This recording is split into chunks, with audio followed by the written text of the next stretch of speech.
Break के बाद एक बार सभी दर्शकों का एक बार फिर से अन्नदाता में स्वागत है। चलिए रुक करते हैं अगली कड़ी की। किसान भाइयों, दुग्ध उत्पादन बढ़ाने में पौष्टिक हरे चारे का महत्वपूर्ण योगदान है। हरे चारे वाली फसलों की खेती से किसान न केवल दुधारू पशुओं के लिए आहार में हरे चारे की पूर्ति कर सकते हैं, बल्कि इसे बेचकर अतिरिक्त लाभ भी कमा सकते हैं। तो रबी के मौसम में आप कौन कौन से हरे चारे की खेती कर सकते हैं और भरपूर उत्पादन के लिए इनकी खेती किस प्रकार से करेंगे, इन सभी पहलुओं पर जानकारी दे रहे हैं बिहार कृषि विश्वविद्यालय सबौर जिला भागलपुर के कृषि वैज्ञानिक डॉक्टर संजीव कुमार गुप्ता।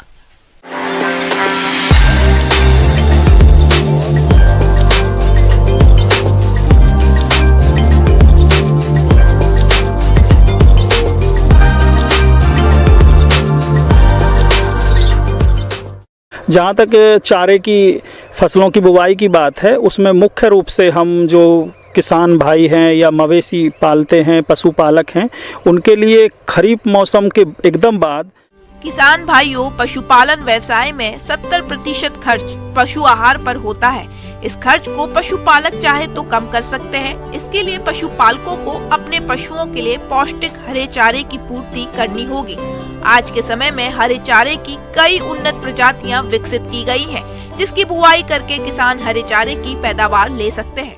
तो यहाँ रबी सीजन में जैसे अब ये नवंबर माह चल रहा है, उसके लिए किसान भाई पशुपालक मुख्य रूप से जैसे जई है, जई ओट है, इसके अलावा बरसिम है, लुसर्न है, तो इत्यादि फसलों का चयन हम रबी मौसम में कर सकते हैं। पूरा खेत है उसको जई की अपेक्षा जो मिट्टी को अधिक थोड़ा भुरभुरी या उपजाऊ करने की आवश्यकता होती है, और जब मिट्टी ढेले रहित हो जाती है और उसके खरपतवारों को चुन करके बाहर कर देते हैं, तो वो एक अच्छी गुणवत्ता युक्त बीज सैया बन जाती है।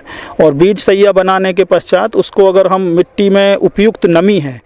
चारे वाली फसलों के लिए भूमि चयन की बात करें तो इनकी खेती दोमट या बलुई दोमट और हल्की काली मिट्टी में की जा सकती है। खेत में जल निकास की उचित व्यवस्था होनी चाहिए। खेत की तैयारी के लिए सबसे पहले मिट्टी पलट हल से एक बार जुताई कर लें। इसके बाद खेत को समतल कर हैरो या कल्टीवेटर से जुताई कर खेत को पाटा लगाकर समतल कर लें। और जैसा कि हम देख रहे हैं, अधिकांश किसान भाइयों के जो खेतों की जुताई है वो सब हो गई है और रबी मौसम की फसल की बुवाई के लिए तैयारी किसान भाई कर रहे हैं। तो इसमें हम 2-3 गहरी जुताई करने के बाद में और उसका पाटा लगा करके खेत को समतल करा देते हैं, और समतल करने के पश्चात उसका लगभग उर्वरकों का प्रयोग मिट्टी परीक्षण के आधार पर करना अच्छा रहता है। इसमें गोबर की सड़ी खाद 8 से 10 टन बुआई से पहले खेत में जुताई करके अच्छी तरह से मिला दें। सामान्य तौर पर रासायनिक उर्वरकों में 80 से किलोग्राम नाइट्रोजन तथा 40 किलोग्राम फास्फोरस प्रति हेक्टेयर देने से चारे की अच्छी उपज प्राप्त की जा सकती है। नाइट्रोजन की आधी मात्रा तथा फास्फोरस की पूरी मात्रा बुआई के समय खेत में डालनी चाहिए। शेष आधी मात्रा नाइट्रोजन बुआई के पहले कटाई के बाद टॉप ड्रेसिंग करनी चाहिए। और जैसे बरसिम की बात है, तो बरसिम में मुख्य रूप से हम जैसे वरदान है, वरदान एक प्रभेद है, और एक BL1 है, BL2 है और BL3 है, बरसिम लुधियाना के नाम से। ये ऐसे प्रभेद हैं जिनका किसान आसानी से उपयोग करके और नवंबर माह के अंतिम सप्ताह तक इसकी बुवाई कर सकते हैं। जहाँ तक बरसिम की बात है, तो बरसिम के लिए हम शुष्क विधि और जो गीली विधि है, 2 विधि से जनरली किसानों को बुवाई के लिए अनुशंसा की जाती है। तो उसमें प्रथम समय अगर हम खेत का चयन बरसिम की बुवाई के लिए कर रहे हैं, तो उसमें हम राइजोबियम कल्चर से उसको बीज को उपचारित कर लेते हैं। ऐसा इसलिए करते हैं कि जिससे कि उसमें मिट्टी की उपजाऊ शक्ति के साथ और वो बीज का जो जमाव है, ठहराव है और उपजाऊ है, वो आसानी से हो जाता है। तो नमी में हम बीज को ले करके और उसकी मिट्टी की ऊपरी सतह पर मिला करके और मिट्टी में 2 से 3 सेंटीमीटर गहराई पर मिट्टी में मिला देते हैं। लेकिन साथ ही दूसरा विधि जो है, जो जिसको वेट विधि या गीली विधि भी कहते हैं, वो किसानों के बीच अधिक लोकप्रिय है, अधिक प्रचलित है। उसमें हम ये कहते हैं संपूर्ण खेत को हम छोटे छोटे क्यारियों में बांट लेते हैं हैं और बंड बना करके उसमें पानी भर देते हैं। पानी भरने के पश्चात उसमें हम जो अंदर खेत में जा कर के ही और उसको क्यारी के हिसाब से और समतल समान रूप से जो बरसिम का बीज होता है उस पानी में छिटक देते हैं। जई की फसल एक सिंगल कट या बहु काट की दोनों ही मार्केट में उसके प्रभेद या बीज उपलब्ध होते हैं। उसका चयन भी हम आराम से इसी महीने के अंतिम सप्ताह तक किसान भाई बुवाई के लिए कर सकते हैं। कैंट वैरायटी है और JHO 851 है या और ऐसी वैरायटी हैं जई की जो बाज़ार में आसानी से उपलब्ध हो जाती हैं, तो उनका चयन करके 75 से 80 किलोग्राम प्रति हेक्टेयर की दर से हम बीज का चयन कर लेते हैं। और जिसमें मुख्य रूप से जैसे हम या तो छिटकवा विधि से या सीड ड्रिल विधि से, जिसमें हम लगभग पंक्ति से पंक्ति की दूरी 25 सेंटीमीटर अथवा 30 सेंटीमीटर रखते हुए उसकी बुवाई कर सकते हैं।